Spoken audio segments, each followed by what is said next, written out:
दोस्तों नमस्कार। Exam instructor Girdhar YouTube channel पर आपका स्वागत है। तो दोस्तों निष्ठा प्रशिक्षण कार्यक्रम जो चल रहा है, कई हमारे अध्यापकों को परेशानी ये आ रही है कि जो गतिविधियां हैं और जो प्रश्नोत्तर हैं उसका स्तर थोड़ा अब कठिन होता जा रहा है। इसलिए अब हमारे चैनल के माध्यम से एक नई कोशिश ये की गई है कि जो भी आपको कोर्स रहेंगे उसकी गतिविधि और उसके प्रश्नोत्तर आपको दिए जाएंगे।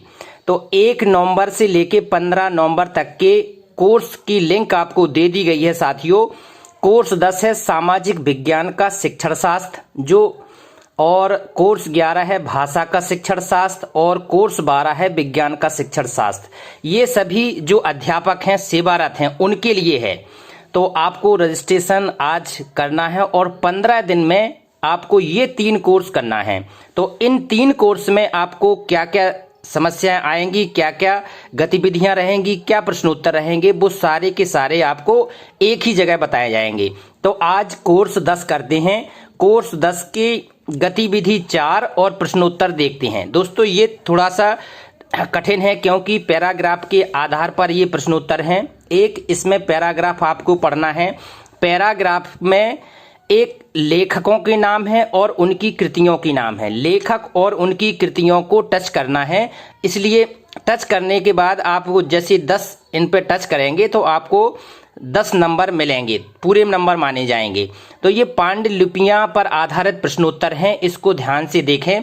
आप पूरा पैराग्राफ पढ़ेंगे। पैराग्राफ यहाँ नहीं है, पैराग्राफ आपको पढ़ना है, बड़ा है इसलिए नहीं है। लेकिन पैराग्राफ के अंतर्गत जो भी चीजें हैं, जो भी पॉइंट आपको टच करने हैं, देखना है, वो नोट कर लें आप, तो ज़्यादा आपको आसानी होगी। एक तो कुछ ऐसे पैराग्राफ के अंतर शब्द मिलेंगे जो किसी कवि या लेखक के नाम हैं या किसी की रचना या किसी का लेखन कार्य है, कोई साहित्य है, तो उसको आपको टच करना है। जैसे गार्गी आएगा शब्द एक, बिलहड़ आएगा, विक्रमादित्य आएगा, कलहड़ आएगा, राजतरंगड़ी आएगा, चंद्रवरदाई आएगा, पृथ्वीराज चरित आएगा, बाणभट्ट आएगा, इलंगो आडिगाल आएगा और शिलप्पदिकारम आएगा। तो ये 10 आएंगे। आपको इनको बड़े गहराई से पढ़ना है, देखना है, बड़े सजगता के साथ आपको ये करना है, तभी आपका ये पैराग्राफ के आधार पर गतिविधि 4 सही मानी जाएगी। दोस्तों गतिविधि 4 तभी सही होगी जब आप इसको पहले से सिस्टम से समझें। दोस्तों प्रशिक्षण बहुत ही आराम से करना है। 5 दिन एक प्रशिक्षण को एक तरीके से देखा जाए तो मिल रहे हैं, 15 दिन में 3। बिल्कुल आज आप रजिस्ट्रेशन कर लेना, धीरे धीरे करना कि मतलब आज आपने 20% कर लिया, फिर कभी 30% कर लिया, किसी 40-45%, फिर किसी दिन पूरा 100% कर दिया। तो इससे पूरा सिस्टमैटिक तरीके से आपका प्रशिक्षण पूरा हो जाएगा और सर्वोच्च अंक आप प्राप्त करेंगे बड़ी ही सावधानी से।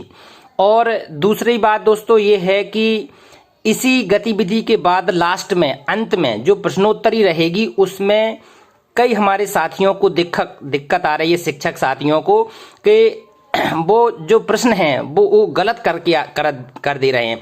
तो यहाँ पर हमने सिस्टम से बिल्कुल पूरे आप लोगों के लिए रखा है जिससे गलत ना हो जाए। इसमें जो हरा है, हरा सही है, लाल गलत है। मतलब हरे पर आपको निशान दबाना है, उसमें क्लिक करना है। जैसे पहला प्रश्न देखते हैं, राजतंत्रात्मक शासन की प्रणाली में कौन निर्णय लेता है और सरकार चलाता है। मतलब राजतंत्रात्मक क्या होती है, जहां पर राजा ही सर्वोच्च होता है। तो या तो राजा चलाएगा या राजा नहीं तो उसकी अनुपस्थिति में उसकी रानी चलाएगी। तो राजतंत्रात्मक प्रणाली में कौन चलाता है, राजा और रानी। तो ये सही जहां भी विकल्प में आपका रहे। प्रश्नोत्तर किसी के आगे पीछे रहेंगे तो उसको देख के आपको टिक लगाने हैं। किसी का मान लो ये वाला प्रश्न 5वां रहे, 6वां रहे, या किसी का पहला रहे, किसी का दूसरा रहे, तो जहां राजा रानी आपको मिलेगा वो आपको टिक करना है। आगे दोस्तों दूसरा प्रश्न देखते हैं कि सामाजिक विज्ञान, सामाजिक अध्ययन वर्ग में मॉक संसद का संचालन करने का मुख्य कारण क्या है। मॉक संसद का संचालन करने का मुख्य कारण क्या है। तो इसमें भी हमने यही किया है कि 4 विकल्पों में एक हमने हरा कर दिया है। तो इससे क्या होगा, आपको समझने में बड़ी आसानी होगी। 4 विकल्प देखते हैं। राजनीति विज्ञान की अवधारणाओं को याद रखना, दूसरा, राजनीति संस्थाओं के कामकाज की कुछ समझ विकसित करना। तीसरी, स्कूल के लिए धन जुटाने के लिए और कक्षा में छात्रों की व्यवहार का आकलन करने के लिए। तो इसमें सही क्या है? राजनीतिक संस्थाओं के कामकाज की कुछ समझ विकसित करने के लिए। तो अब आपका ये गलत नहीं होगा जब अगर आपने व्यवस्थित तरीके से इसको देखा, समझा। और दोस्तों, कोई भी आप वीडियो देख उसमें करते हैं प्रशिक्षण, तो स्किप ना करें। जो वीडियो है उसको आप आराम से पूरा देखें, समझें। वीडियो देखने के बाद दोस्तों एक प्रतिलिपि भी आती है, तो प्रतिलिपि को भी पूरा पढ़ें, क्योंकि उसके समय जो रहता है, जैसे वीडियो आपका 11 मिनट का है तो पढ़ने में आप 5-6 मिनट जरूर लगाएं, इससे कम में आप उसको आगे ना बढ़ाएं, क्योंकि ये पूरा आपका उसमें फीडिंग रहता है।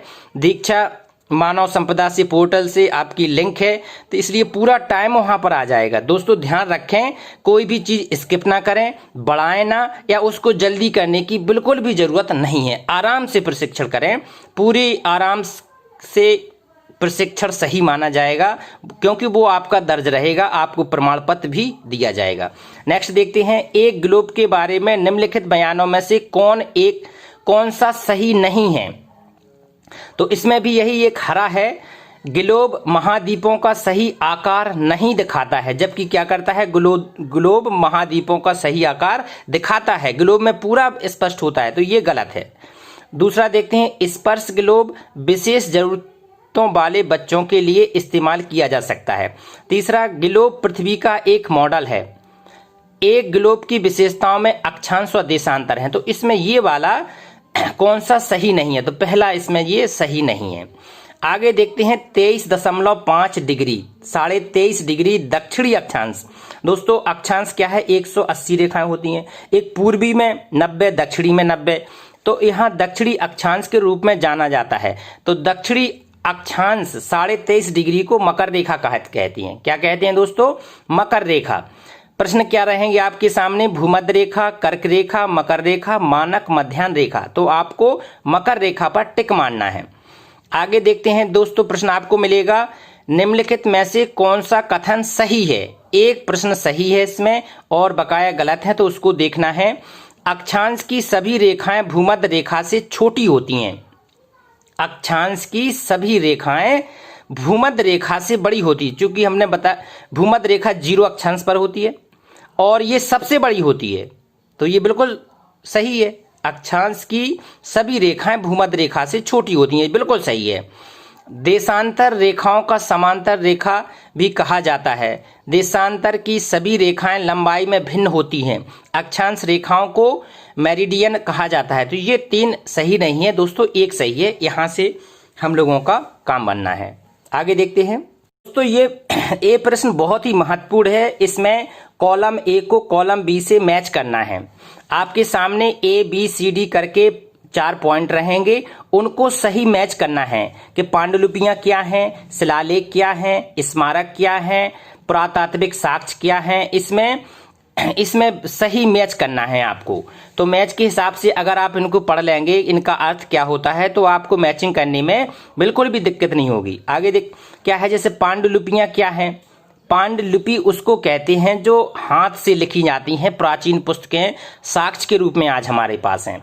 तो हस्तलिखित प्राचीन पुस्तकों को पांडुलिपियां कहते हैं, ठीक है। शिलालेख क्या है? लेखन जो या तो पत्थर की सतह पर लिखे गए हैं, या धातु पर लिखे गए हैं, या ईंटों पर उत्कीर्ण किए गए हैं। जैसे अशोक के शिलालेख लघु छोटे गुफालेख, गुफा पर भी लिखे गए, स्तंभ पे भी लिखे गए, शिलाओं पे भी लिखे गए। जी हम सभी ने पढ़े हैं, तो इस आधार से देख सकते हैं कि शिलालेख यही चीज हैं जो धातु या पत्थर या ईंटों पे लिखे गए हैं।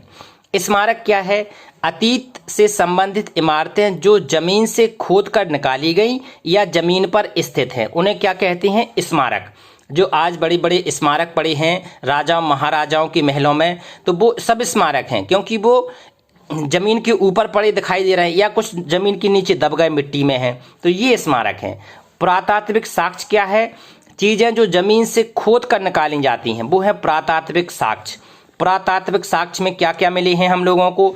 सिक्के मिले हैं, ईंटें मिली हैं, औजार मिले हैं, हथियार मिले हैं, जैसे हड़प्पा की खुदाई के साक्ष्य में सारी चीज़ें जो सारी की सारी पुरातत्व साक्ष्य के आधार पर ही मिली हैं। तो इससे क्या पता चलता है, क्या वहाँ का धर्म था, क्या वहाँ की संस्कृति थी, कैसे व्यापार का आदान प्रदान होता था। तो ये सारी चीज़ें दोस्तों पुरातात्विक साक्ष्य के अंतर्गत आपको बताई जाती हैं। आगे नेक्स्ट देखते हैं साहित्यिक स्रोत क्या है। साहित्यिक स्रोत मतलब जो साहित्य के रूप में लिखे गए हैं। तो हम लोगों को पता है कि साहित्य क्या होती हैं, किताबें होती हैं।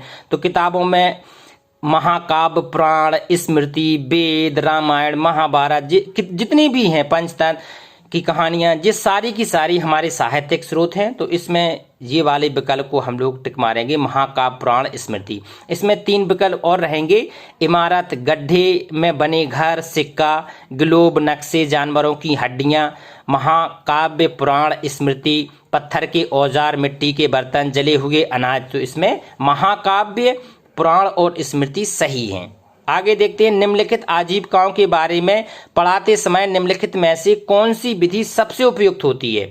अगर विभिन्न आजीविकाओं के बारे में हम लोग पढ़ा रहे हैं, चर्चा कर रहे हैं, तो सबसे महत्वपूर्ण क्या रहेगा, ड्रा, लिखें और चर्चा करें। ड्रा, लिखें और चर्चा करें। इसके 4 विकल्प आपको मिलेंगे, बहसों का आयोजन, व्याख्यान विधि का उपयोग करना, ड्रा, लिखें और चर्चा करें, पाठ्य पुस्तक को जोर से पढ़ना।